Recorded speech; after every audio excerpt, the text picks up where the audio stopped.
يلا يا ام عمرو. ام عمرو. السلام عليكم. وعليكم السلام يا ام عمرو. ايوه حضرتك، لو اتفضلي. سمحت ممكن ليا سؤال بعد اذنك؟ ها. لو سمحت من فضلك، انا والدي متوفي من 13 سنه. ايوه الو، ايوه. بقول لحضرتك انا والدي متوفي من 13 سنه. سايب عقارات دي عباره عن 4 بيوت، كل بيت 4 ادوار، في شقق ساكنه وفي لا.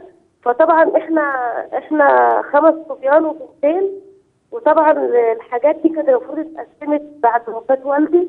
فطبعا والدتي قالت لا، ما فيش تقسيم الا لما الصغير يكبر، عشان احنا لينا اخ صغير والكبير يموت بقى بالمره. ماما عملت شريعه غير دين محمد سيدنا صلى الله عليه وسلم، وحكمت المراه وشرعت لنا شرعا جديدا، حيث قالت لا تقسيم حتى يكبر الصغير، وكان عليها ان تقول ويموت الكبير، ويموت من على المسرح، ويموت المشاهدون جميعا. غلط. وامك واللي زيها غلط. والميراث يتوزع بعد ربع ساعه من الوفاه. طب حضرتك دلوقتي هي منسفه دماغها قوي، والاخوات دلوقتي بعد ما كانوا الاخوات مع بعض ايد واحده وبيتعاملوا بالحب والموده، دلوقتي بقى كل واحد زعلان من التاني ومخاصمين بعض ومقاطعين بعض بقالهم سنه. ثمره مما زرعته امك، ثمره من ثمرات زراعه مامي اللي مش عارفه دين. وفي امهات، ايوه اتفضل، وفي امهات ازواجها كتبوا لهن كل حاجه باسمهن، وما زالت بتذل ابنائهن. اسمه شرع بعيد، شرع ام لالي، شرع ام كلثوم. انت وبس اللي حبيبي، مش ام كلثوم طبعا اكيد، ومفيش غيرك على البال. اي حاجه غير ربنا، اي حاجه غير الرسول. اسالي يا بنت سؤال مباشر اجاوبك عليه.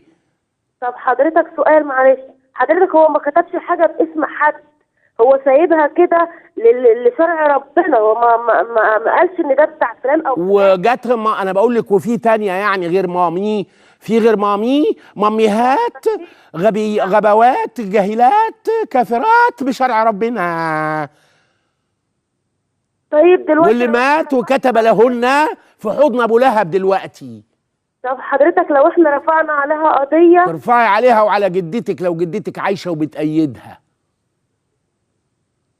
طب يعني حضرتك كده مش حرام؟ لا مش حرام، مش حرام. احلف لك انه مش حرام. بدم مش راضيه تيجي بالنعناع، بدم مش راضيه تيجي بالنعناعه. ووحيد الله يما، واللي بتعمليه يما غير دين سيدنا محمد. اهو الاستاذ الكبير بيقول، وهي بتقول ايه؟ مش حرام توديها 60 محكمه، بس يوم ما تروحوا بيها المحكمه تكونوا واخدين لها سندوتشات الكبده وكل حاجه هي بتحبها. وكلي يا ماما، وان شاء الله ما طفحت، بس كلي يا ماما، انت حبيبتي يا ماما. القضا يا ماما شرع عشان يفصل بينا انا وانت ونفضلوا حبايبي يا مامي. انت كده تكفري يا ماما، ربنا ما قالش كده يا ماما، ولما ما قالش كده يا ماما، واوعي تسمعي كلام دجال يا ماما. الصغير ياخد حقه ويبقى له وصي لغايه لما يكبر ويرجع له حقه. وآتوا اليتامى أموالهم، أي الذين كانوا يتامى، لأنه بمجرد البلوغ لم يعد هنالك يتم، لكن الله عبر باعتبار ما كان، وهذا الذي يسميه العلماء مجازا مرسلا. علاقته اعتبار ما كان، أي آتوا الذين كانوا يتامى أموالهم. شكرا.